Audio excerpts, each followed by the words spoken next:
మంచు విష్ణు నటించిన కన్నప్ప సినిమాని చిరంజీవి గారికి తప్ప ప్రపంచంలో దిగ్గజాలందరికీ చూపించాడు మోహన్ బాబు. ఎస్, చిరంజీవి గారిని సినిమాలు నటించమని అడిగినా డేట్స్ లేవు అని చెప్పాడంట. కుదరదు, మరెప్పుడైనా చూద్దాం అని చెప్పాడంట.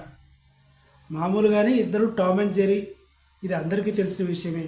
అయినా సరే టాము జెర్రీ కొట్టుకుంటాయి, తిట్టుకుంటాయి, ఇది కూడా అందరికీ తెలిసిన విషయమే.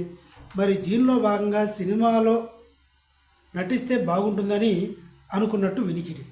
కానీ ఎందుకనో చిరంజీవి గారు విశ్వంబరం మీద కంప్లీట్గా కాన్సన్ట్రేట్ చేశాడు. ఎందుకంటే చాలా కాలం తర్వాత direct Telugu cinema, Bhola Shankar remake, God father remake రెండూ దొబ్బినాయి. ఇక ప్రతి ఒక్కరు నోట్లో ట్రోల్ అవుతున్నది చిరంజీవి గారు రీమేకులు చేయడం వల్ల పోతున్నాయి సినిమాలు అని.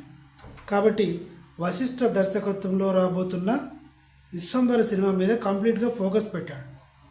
అందువల్లే బహుశా కన్నప్పలో ఏదో ఒక వేషం వచ్చినా కూడా చేయలేకపోయి ఉండొచ్చు. కానీ మోహన్ బాబు అది మనసులో పెట్టుకోడు.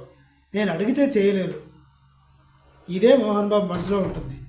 అది పక్కన పెడితే రజనీకాంత్ ఫ్యామిలీ మెంబర్స్ అందరూ చూశారు, బాలకృష్ణ గారి ఫ్యామిలీ మెంబర్స్ అందరూ చూశారు. ఇలా దిగ్గజాలందరికీ స్పెషల్ షో వేసి చూపించాడు మోహన్ బాబు. ఒక చిరంజీవిని మాత్రం ఇంటికి కూడా పిలవలేదు అని సమాచారం. ఏది ఏమైనా కలిసి ఉంటే కలదు సుఖం, విడిపోతే సుఖం ఉండదు, ఇది కూడా అందరికీ తెలుసు.